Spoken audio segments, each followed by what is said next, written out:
Bismillah, alhamdulillah, assalatu wassalamu ala rasulillah, wa la hawla wa la quwwata illa billah, amma ba'du.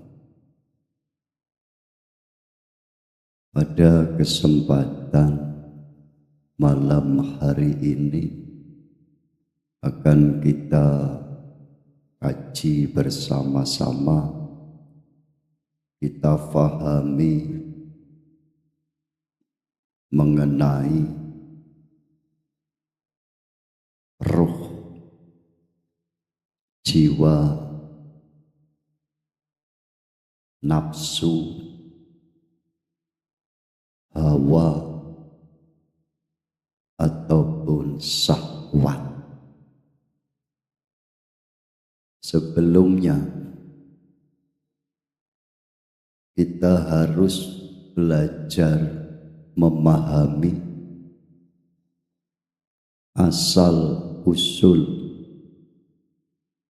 kejadian ataupun proses daripada marotibul wujud as-sab'ah, yaitu dengan istilah martabat 7, di mana Allah Subhanahu wa ta'ala dalam hadis qudsi menyatakan kuntu kanzan mahfiyah fa ahbabtu an u'rafa fa khalaqtul khalqa likai u'rafa. Allah menyatakan aku adalah perbendaharaan yang tersembunyi. Aku adalah kekayaan perbendaharaan yang tersembunyi. Fa'ahbabtu an u'rafa, maka aku cinta, suka, ingin dikenal. Faholaktul khalqa likai u'rafa, maka aku menjadikan makhluk agar aku dikenal. Yang dimaksud menjadikan makhluk ini adalah di luar ruh. Kalau dalam makna pandang sudut hakikat, ruh inilah yang pertama Allah bertajalli. Allah itu ahad, maka dalam martabat 7 marotibul wujud as-sab'ah disebut ahadiyah. Dalam Al-Quran disebutkan hal ata ngalal insani hinum minad dahri lam yakun syai'am madhkura. Bukankah telah datang pada manusia di mana waktu dalam satu masa yang merupakan ia belum bisa disebut sesuatu. Nama Allah belum ada, dan yang menyebut Allah pun belum ada. Inilah Allah bertajalli dari ahadiyah menuju wahdaniyah. Di alam wahdaniyah inilah Allah bertajalli atas nur Muhammad sallallahu alaihi wasallam. Apa yang dinyatakan oleh Allah atas nur Muhammad itu adalah khalaqtu awalan Muhammadan min nuri wajhi. Pertama aku menjadikan adalah nur Muhammad dari nur wajahku. Ini nur Muhammad dijadikan dari nur wajahnya Allah.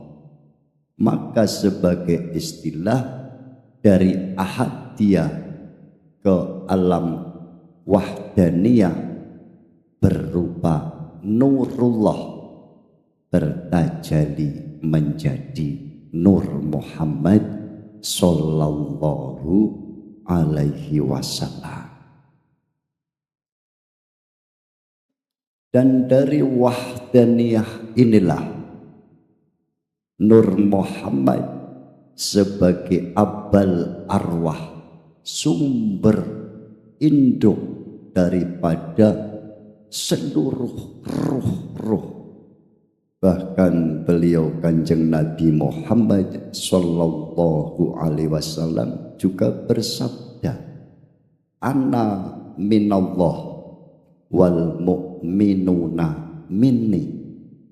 Aku dari Allah dan seluruh orang-orang yang iman berasal dari aku. Maka dalam istilah lain juga disebut Nabiyil Ummi adalah dalam pandang sudut syariat disebut Nabi yang, maaf nun sewu, kebanyakan memahami Nabi yang tidak bisa membaca dan menulis.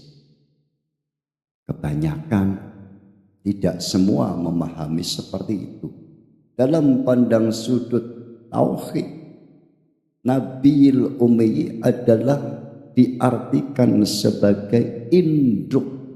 Ummi itu induk, sumber. Nah, setelah dari alam wahdah, maka diturunkan lagi ke dalam alam wahidiyah. Wahidiyah itu adalah ruh-ruh, kumpulnya arwah yang nantinya akan diturunkan menjadi beberapa bentuk dan wujud yang berbeda, tapi satu, ahad, berbeda-beda tetapi tetap satu. Kalau dalam negara kita adalah Bhinneka Tunggal Ika, yo ono Jawa, Sunda, Sumatera, Kalimantan, Papua, Sulawesi, dan lain sebagainya. Bermacam-macam, bermacam-macam suku, bermacam-macam bahasa, bermacam-macam bentuk rupa dan bentuk wujud, warna kulit, bentuk rambut, dan lain sebagainya. Tapi tetap satu, Bhinneka Tunggal Ika. Ini istilah di wahdaniyah. Maka dari alam wahdaniyah diturunkan lagi ke dalam alam arwah. Saya percepat, dari alam arwah diturunkan lagi ke dalam alam misali. Dari alam misali diturunkan lagi kepada alam ajsam. Dari alam ajsam diturunkan lagi ke dalam alam insan. Ahadiyah, wahdaniyah, wahidiyah, arwah, misali, ajsam, insani. Inilah wujudnya kita sebagai makhluk di alam insan, yaitu manusia, ataupun disebut alam kholqi, alam nasut, alam muhadharah. Ini alam dunia yang dohir ini. Nah, sebelum roh itu dimasukkan ke dalam jasad, dalam arwah itu, dalam arwah itu, alam arwah itu, ada yang mengatakan di zaman azali roh itu sudah dipersaksikan kepada Allah.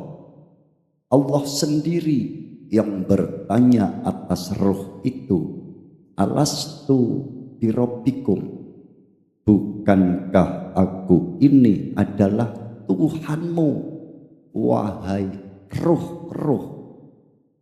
Maka roh itu pun menjawab, qalu bala syahidna, ya,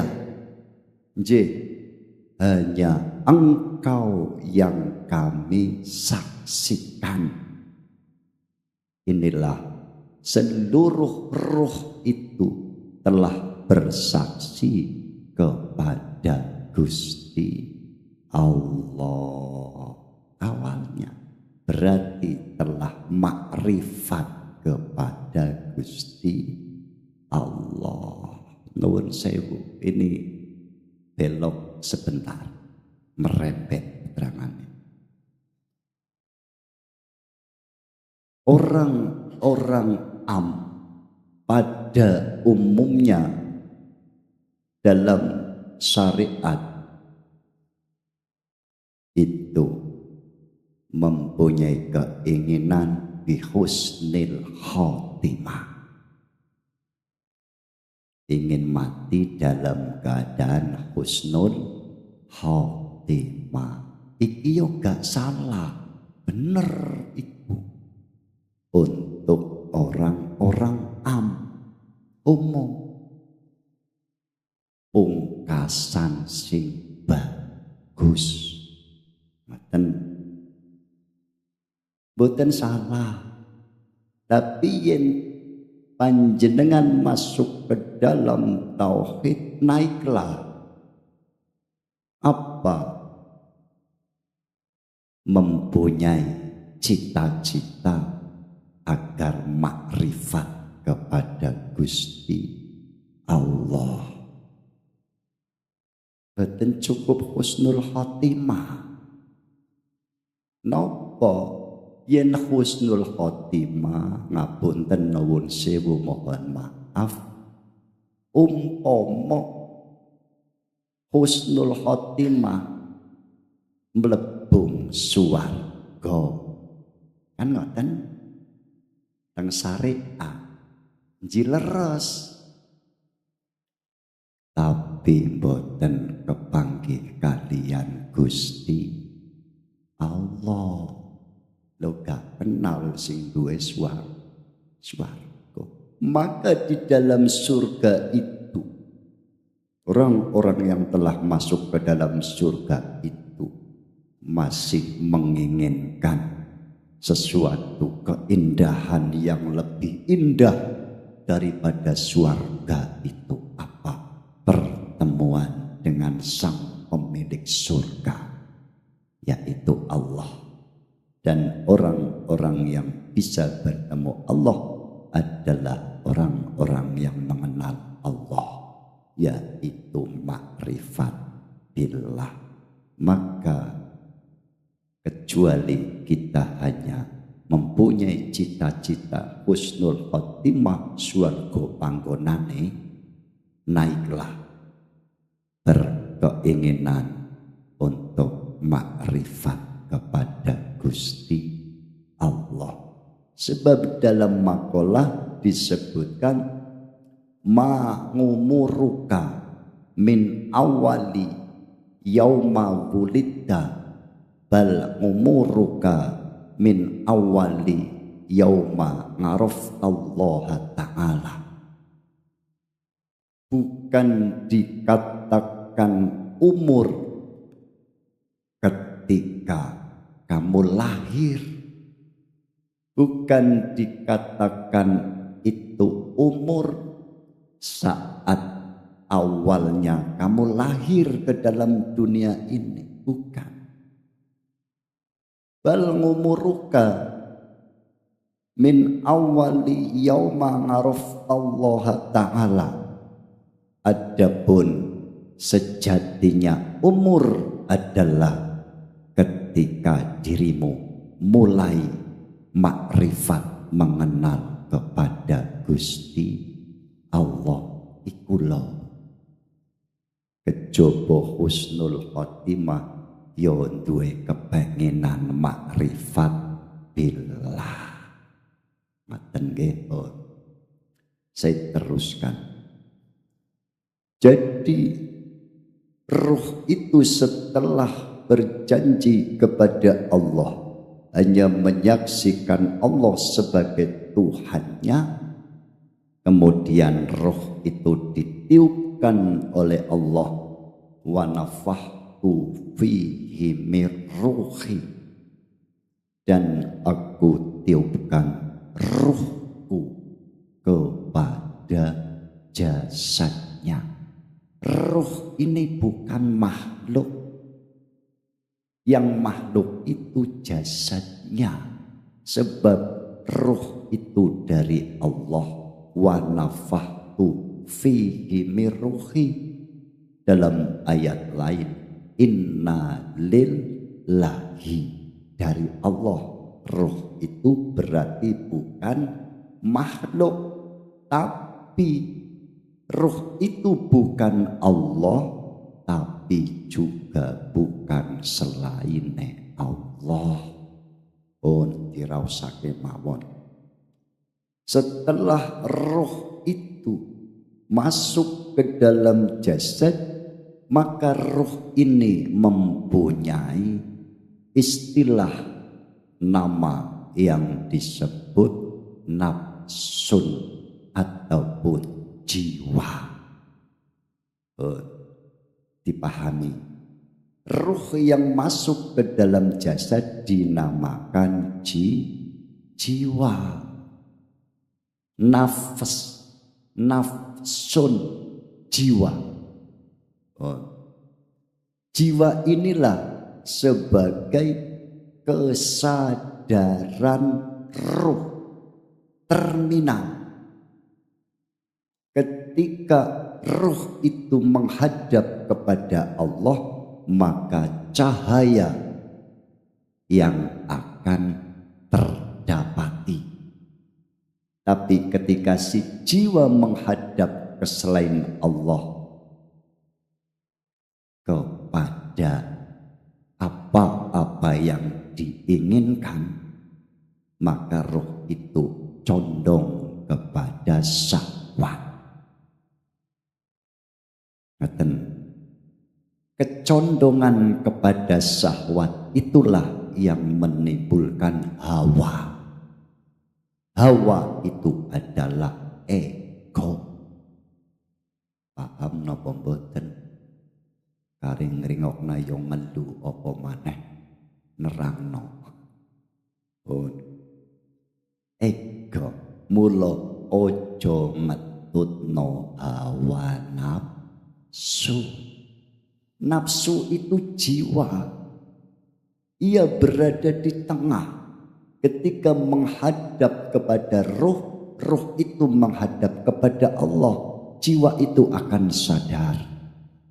Tapi ketika jiwa itu condong menghadap kepada selain Allah, yaitu mengikuti hawa atas nafsunya yang disebut syahwat, maka kecintaannya pun akan condong berkhianat kepada Allah sehingga mencintai selain Gusti Allah. Inilah jiwa-jiwa yang bermasalah, beban-beban jiwa karena menghadapnya kepada selain Allah. Salah satunya adalah mengikuti hawa nafsunya. Nafsu iku mboten saged ilang. Lah wong jiwa mong dididik mula wonten doa iftitah salat itu disebutkan apa inni wajjahtu wajhiya lilladzi faqaras samawati wal arda hanifan wa ma ana minal musyrikin. Sesungguhnya aku menghadapkan wajah ruhku, iki loh kesadaranmu, jiwamu ke wajah dan yang menciptakan, yang menguasai langit dan bumi. Hanifah, hale condong, dengan condong, wa ma ana minal musyrikin, dan aku bukanlah termasuk golongan orang-orang yang menduakan Allah, menyekutukan Allah, berpaling dari Allah. Ternyata itu dibaca dan dilakukan di dalam sholat, tapi kenyataannya jiwamu itu condong kepada selain Gusti Allah. Iku lho. Jadi yen ana wong bermasalah jiwane, umpama seweneng duwe bondo kok sampai kelangan, kurang titik ae iso gendeng karena kesadarannya hilang. Iku lho jiwa maksudi. Jiwa iku nafas. Mongko si nafsu itu, kita makan butuh nafsu. Nafsu makan. Duwe bojo ya butuh ya nek gak ya tenger-tenger manuk iku. Butuh. Karena apa? Nafsu itu adalah kekuatan, tapi dididik. Contoh, melakukan hubungan intim laki-laki dan perempuan ketika telah halal menikah, itu ya ora apa-apa, wong iku ngibadah. Tapi ketika belum nikah kan jadi masalah, melanggar aturan syariat. Ngapunten, yang dinamakan zina. Bukan salah berhubungannya, tapi salah ketika tidak ditempatkan pada nafsu yang telah tunduk kepada aturan Gusti Allah. Itu hanya satu contoh. Mangan ya butuh nafsu, ya gak nafsu. Bakso ya gak doyan, soto gak doyan, sate ya gak doyan, nis gak doyan mangan, loro nis gak doyan mangan, ya ngwatiri. Tapi ini cik doyan mangan, iku ya secara umum harapan biji besar. Itu hanya beberapa contoh, saya teruskan. Dan nafsu itu ada 8. Yang pertama nafsu amarah, yang kedua nafsu lawamah, yang ketiga nafsu mulhamah, yang keempat nafsul mutmainnah, yang kelima nafsu rodiyah, yang keenam nafsu mardiyah, yang ketujuh nafsu sofiyah, yang kedelapan nafsu kamilah. Wis kono nafsu 8 tingkatane. Nerangno ngene ijik dibuli. Yo anjene wong badhe ngaji tauhid iku kudu omber dodone, gak kena muring muring. Kabeh iku sedulur. Jangan merasa benar. Ketika kita merasa benar disalahno yo gak gelem. Tapi yen wis tidak merasa benar, mau dianggap salah juga tidak masalah, dianggap benar pun tidak merasa benar, karena kebenaran itu adalah milik Allah. Al-haqqu mir rabbik. Nafsu yang pertama disebut nafsul amaro. Dalam Al-Quran dijelaskan innan nafsala ammarotum bisu'i. Sesungguhnya nafsu amarah itu mengajak pada keburukan. Iki yen wis dipengaruhi syahwat, condong kepada selain Allah, maka nafsu itu akan berbelok. Apa nafsu amarah? Nafsune wong umum. Kepengen sugih, kepengen paling pinter, paling bener, paling penak. Maten. Lah, iku yen dididik mangke dados nafsul lawamah. Napa nafsul lawamah itu?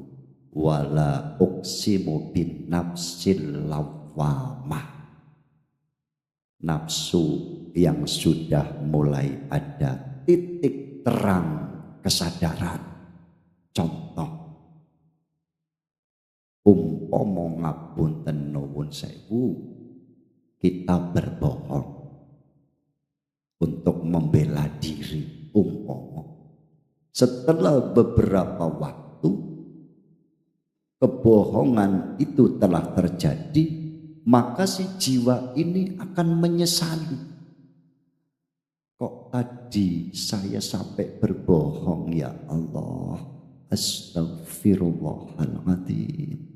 Kok tadi saya marah-marah, ya Allah, astagfirullahaladzim, ya Allah, ngapunten ya Allah. Iku lawamah. Iki yang dididik malih, dididik lagi, maka akan menjadi nafsu mulhamah. Fa'alhamaha fujuraha wa taqwaha. Maka Allah akan mengilhamkan kepada si jiwa yang disebut nafsu adalah kefasikan dan ketakwaan. Saiki nek dikembangno marang apik elek sik saka Gusti Allah, lho iku. Ini Al-Qur'an. Gusti Allah kabeh sing nglakokno diberi ilham kefasikan, kerusakan, diberi ilham apa? Ketakwaan. Kari milih sing dikono. tapi sudah mendapatkan warid, bahasanya ilham, petunjuk, bisikan saking Gusti Allah. Yen menang takwane fasike kalah, mongko akan munggah nafsu iku menjadi nafsul mutmainnah, tenang, anteng. Dadi wong sugih ya tetep hanifah, condong kepada Allah. Jadi orang miskin tetap tenang, condong kepada Gusti Allah. Diberi sehat tetap condong kepada Allah. Diberi sakit tetap condong kepada Gusti Allah. Inilah nafsul mutmainnah yang sudah tidak lagi terpengaruh oleh keadaan apapun. Mutmainnah baru diundang oleh Allah, ya ayyatuhan nafsul mutmainnah, wahai jiwa yang tenang, nafsu yang sudah tenang. Wis gak apa jogol-jogol koyok jaran. Ana wong wedok ayu, ana duit akeh ijo matane. Anjene wong wedok iku mata duita. Yen wong lanang mata keranjang. Wis matanen kabeh. Lah nek sampun mutmainnah mboten. Sampun slow, tenang, anteng, wajahnya berseri-seri, wajahnya muncul aura ketenangan, kesabaran, kedewasaan, keikhlasan, kejujuran, dan lain sebagainya, karena telah bercahaya, condong kepada Allah, tidak condong kepada selain Allah. Irji'i, kembalilah kepadaku. Disuruh menghadap si jiwa itu yang disebut nafsu, kembali kepada Tuhanmu, ila rabbiki. Ngeten, kembali kepada Tuhanmu, karena si jiwa itu adalah ruh yang telah masuk ke dalam jasad disebut jiwa. Kembalilah menjadi ruh yang sejati, ruh yang asli, yaitu hanya condong dan bersaksi kepada Allah. Dengan apa? Rodiyatan. Nafsunya itu ridho, legowo, siap dengan senang hati. Ini undangan Allah. Diundang ning Gusti Allah iku kala-kala budak, sebab apa-apa. Kenapa? Kecondongannya kepada selain Allah. Ngaji tahu. Ngono iku. Ngaji tauhid apa wis ngaji sing gampang ae ya ora apa-apa. Dan wong kepengine husnul khotimah nggih monggo. Mriki kepengine makrifat billah. Setelah ridho, diberi miskin ridho, diberi kaya ridho, diberi sakit ridho, diberi sehat ridho. Bojone minggat yo ridho, oleh maneh yo ridho. Wis pokoke terserah kersane Gusti Allah, wis ridho. Condongnya hanya kepasrahan kepada Allah. Sudah tidak bisa memilih apapun kecuali hanya menjalankan apa yang diperjalankan, dipilih oleh Allah. Maka Allah menyatakan mardiyatan. Aku yang ridhone, ridho birridho.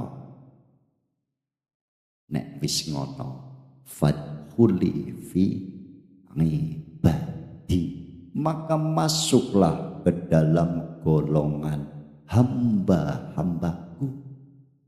Mlebu marang golongane kewula-kewula ingsun. Kewula iku hamba. Hamba itu mengabdi kepada Gusti.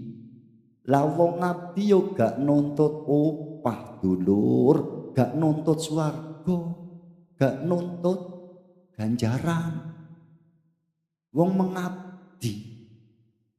mengabdi manunggalake rasa marang Gusti Allah. Iku kewula sing duwe syarat papat. Siji kudu duwe rasa fakir, loro kudu duwe rasa ino, yang ketiga mempunyai rasa ringkih lemah, yang keempat harus sadar dirinya itu apesan.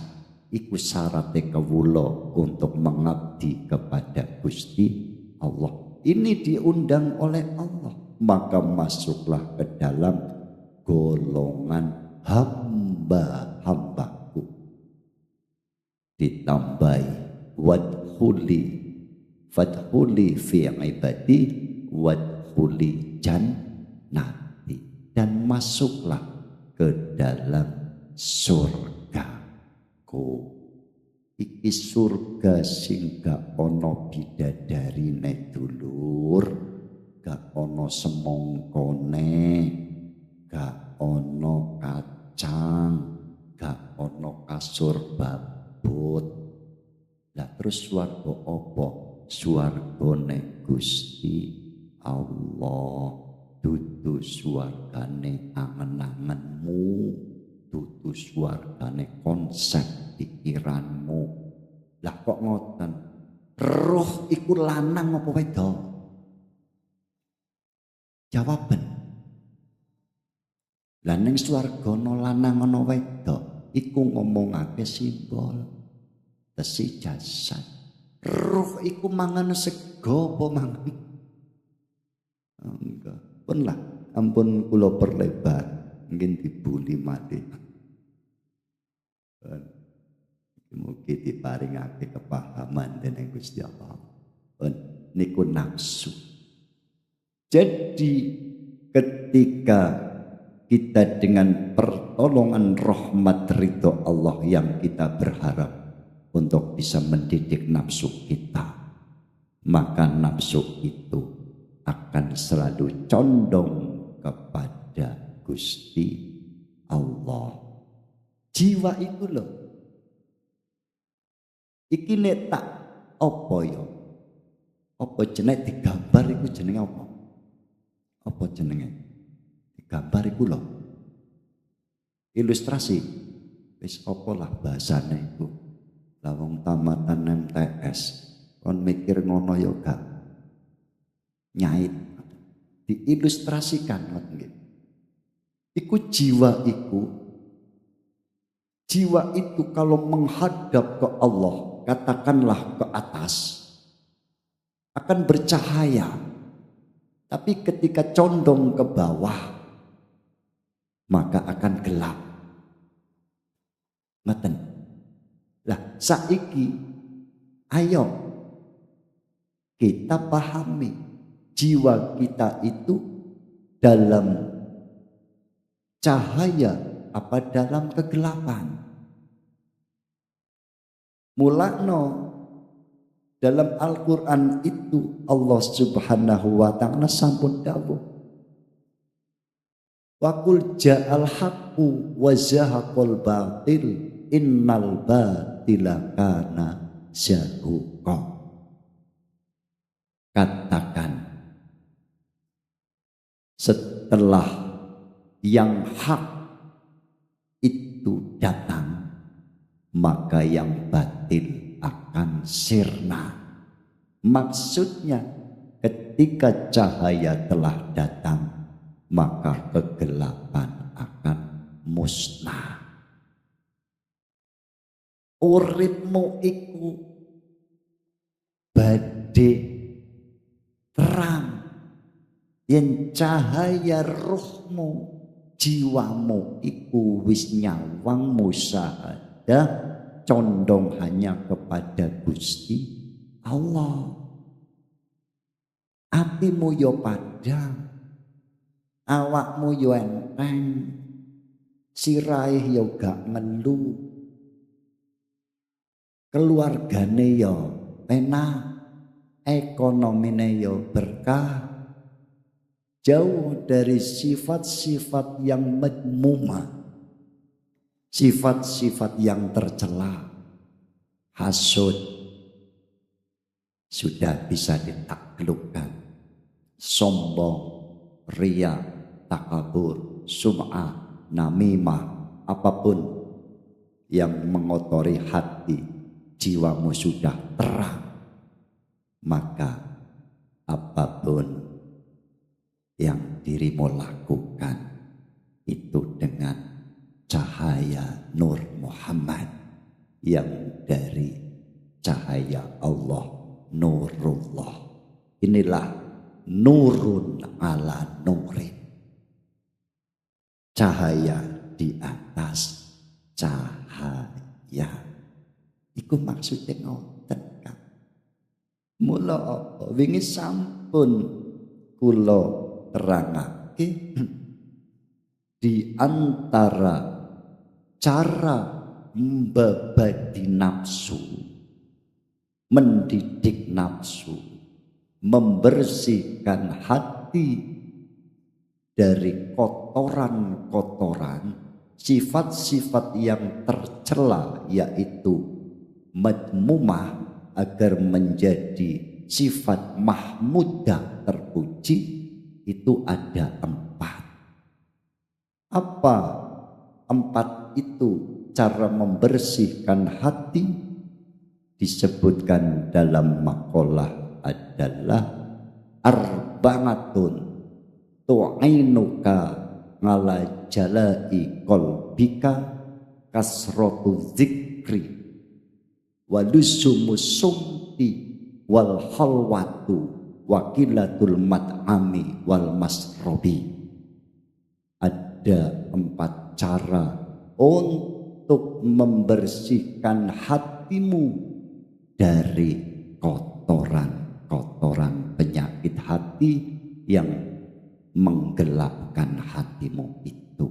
1, kasratu zikri, memperbanyak zikir datang Gusti Allah. Yang kedua, walusumus sumti, membiasakan untuk selalu irit bicara, diam, memperbanyak diam, dan toh kalaupun berbicara seperlunya saja yang sekiranya bermanfaat dan tidak mudorot.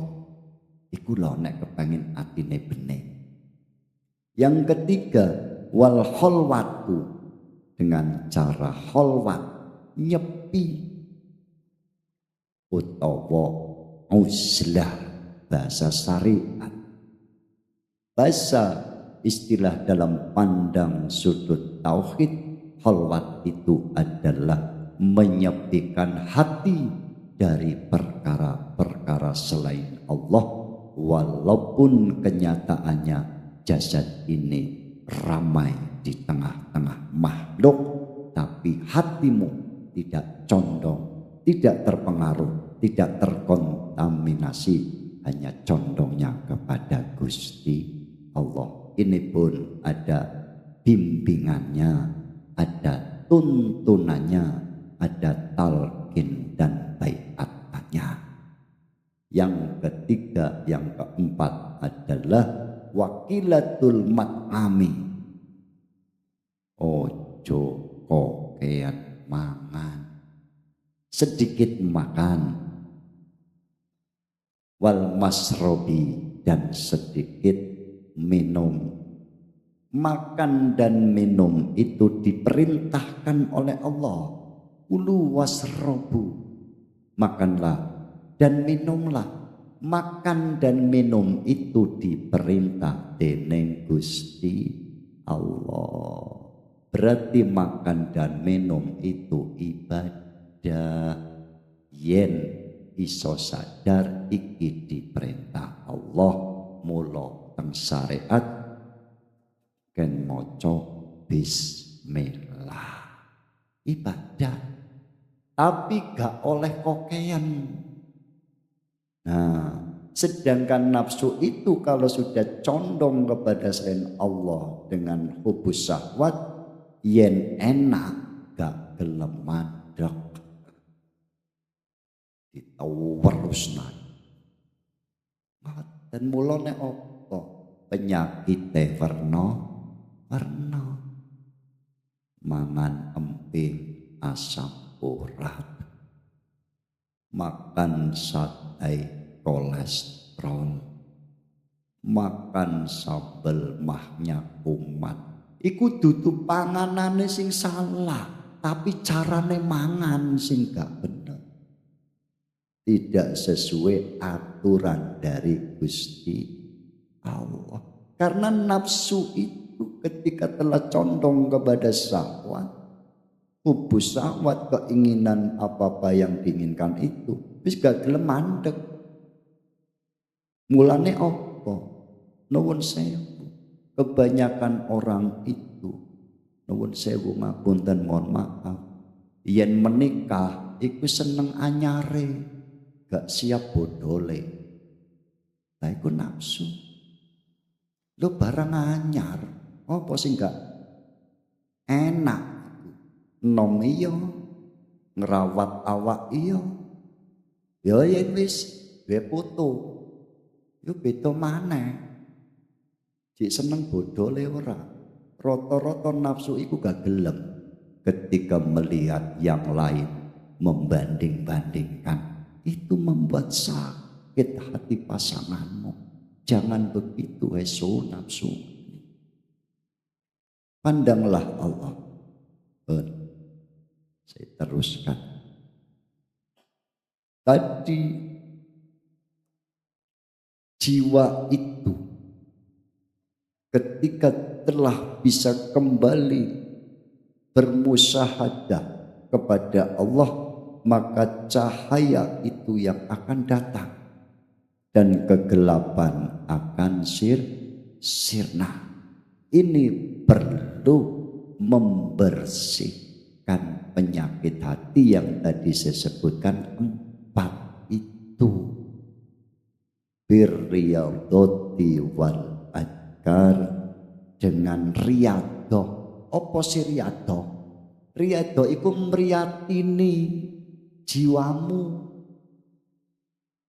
Kulo sing marakno atimu peteng, raosane gak karu-karuan, masalah oke, atine gak iso padang, ayo dipriyatini dengan makom masing-masing. Ono sing nganggo tikir, ono sing nganggo apa iku mau berdiam diri. Ada yang dengan kholwat, ada yang banyak-banyak puasa sunnah dan lain sebagainya. Terserah. Tapi di sini diajarkan semuanya. Dan yang paling pokok, ya semuanya pokok, adalah dengan tuntunan dzikir dan kholwat. Ini untuk membabati nafsu. Namanya proses taholli nuju datang tahalli, dan nanti sampai tajadi. Apa taholli itu? Wa'lam anna taholli anir rodaili wat tahalli bil fadaili wa huwa haqiqatus suluki. Dan ketahuilah, taholli itu membersih membersihkan penyakit-penyakit hati. Dan tahali itu adalah menghiasi hati diri dengan sifat-sifat yang utama, yang baik. Inilah wahuwa hakikatus suluki, yang disebut hakikate suluk.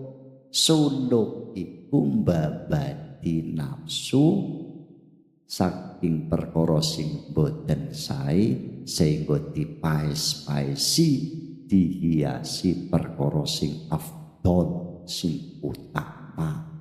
Mongko kalimahe sing kanggo mbabadi nafsu iku arane kalimah thayyibah, kalimah sing bagus, la ilaha illallah. Juga dinamakan kalimatul ikhlas, juga dinamakan kalimatun najah, kalimah keselamatan, juga bisa dinamakan kalimatut tahlil, juga dinamakan kalimah tauhid, mengesahkan Allah. Bukan berarti Allah belum esa. Allah itu tunggal, bukan satu, tapi tunggal. Kalau satu bisa ada kemungkinan 2, 3 ataupun kosong. Tapi kalau tunggal, ya hanya itu Allah. Tunggal, manunggalake, mengesahkan. Apa sing diesakan iku? Yaitu kecondongan jiwamu, nafsumu kepada hubus syahwat. Hawa dan nafsu, kecintaan dan keinginan harus dikosongkan. Artinya harus condong kepada Allah, manunggal. Ini baru dikatakan tidak menyekutukan. Lah iya sing disembah Allah tapi manute percaya ning ngadepe marang sakliyane Gusti Allah. Menyekutukan secara khafi. Salat 5 waktu iya, zakat puasa haji iya wis, tapi hatinya condong kepada selain Allah. Mula apa? Ibadah iku gak berefek pada meningkatnya iman, tidak. Yo pancet kae nduk kono. Sing meleweki yo meleki. Pelit bahir gak rubah. Sing sombong yo panggah. Sing ria suka muring-muring yo tetap gak berubah dengan sholatnya. Sebab apa? Sholatnya dilakoni tapi pedot sambung hudure marang Gusti Allah. Iki perlu didandani, dibenakno supaya syariat yang kita jalankan itu betul-betul disertai makrifat. Sebab awaluddin ma'rifatullah, awalnya agama adalah mengenal Allah. Untuk apa beragama tanpa mengenal Allah? Maka ketika beragama tidak mengenal Allah, maka ia adalah beragama tapi tidak bertuhan. Dan Al-Quran sudah menjelaskan firman Allah adalah wama umiru illa liya'budullaha mukhlisina lahuddin. Tidak aku perintahkan untuk beribadah kecuali telah ikhlas di dalam agama. Ikilah ikhlas. Apa? Ikhlas dulu baru beragama. Tauhid dulu baru bersyariat. Jadi apa? Syariatnya itu berdasarkan tauhid. Ngeten. Kita umpama ngapunten nuwun sewu menjalankan sholat 5 waktu yang disebut ibadah syariat itu kan atas dasar percaya yang disebut iman. Dan tumbuhnya iman rasa percaya itu karena telah ihsan, yaitu merasa seakan-akan melihat Gusti Allah. Ancene wis tahu menyaksikan. Kalau dibalik, ruh kita telah menyaksikan Allah. Karena telah menyaksikan, membuktikan pertemuan persaksian dengan Allah, maka kita percaya tentang wujud nyatanya Allah. Maka disebut beriman percaya itu. Setelah beriman karena telah bersaksi, maka melakukan syariat Islam atas dasar iman dan ihsan. Ngaten, ini maksudnya ikhlas. Mula surat ikhlas iku boten onten onine ikhlas. Surat yang dinamakan surat ikhlas itu tidak ada ayat ataupun kalimat yang berbunyi ikhlas. Qul huwallahu ahad, Allahu somad, lam yalid wa lam yulad wa lam yakul lahu kufuwan ahad. Kok dinamakan surat ikhlas? Padahal rata-rata yang dinamakan surat di dalam Al-Quran itu biasanya itu ada bunyinya. Tapi surat ikhlas itu tidak ada bunyinya ikhlas. Karena apa? Ayat yang pertama, Qul huwallahu ahad, katakan Dia Allah itu ahad. Nah, wau teng marotibul wujud as-samah adalah ahadiyah. Allahus somad, Allah tempat bergantung. Lah iki urung dipraktekno. Yen surate hafal sampai diarani surat kulhu, sanes surat kulhu dulur, sanes surat ikhlas. Allahus somad, Allah tempat bergantung. Bergantungnya jiwamu yang disebut ruh hanya bersandar, bergantung, terhubung, terkomunikasi, tersambung dengan Allah. Lah kok iso-isone tersambung kepada selain Allah? Seneng condong marang perkara-perkara sakliane Allah. Inilah yang menyebabkan putusnya hubungan jiwamu, ruhmu datang Gusti Allah. Maka untuk menyambungkan itu perlu adanya talqin dan bai'ah. Lihatlah mereka yang jiwanya putus ketersambungan dengan Allah, hidupnya ngalor yo bingung, ngidul yo bingung, ngetan yo bingung, ngulon yo bingung, gak tayo ngoten niku, gak cethok, dhewean yo bingung, rabi yo bingung, ditinggal bojo yo bingung, rabi maneh yo bingung. Wancene pedhot. Iku lho ego iku Kang, buaken iku, buaken. Tapi padha wedi dikira dadi wong asor. menghormati orang lain iku padha takut.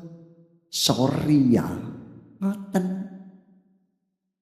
Iku kan ego sing kudu dididik. Aku luwih tuwa buatan rasa-rasa ngoten. Aku luwih ngalim buatan. Iku Gusti Allah kabeh aja kok rampas ngoten.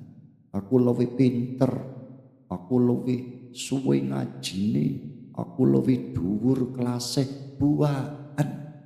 Dadi wong sing sumeleh wis percaya ae kan. Senajan asor tata dohire ananging mulya makom derajate. Hadanallah wa iyyakum wal afa minkum. Assalamualaikum warahmatullahi wabarakatuh.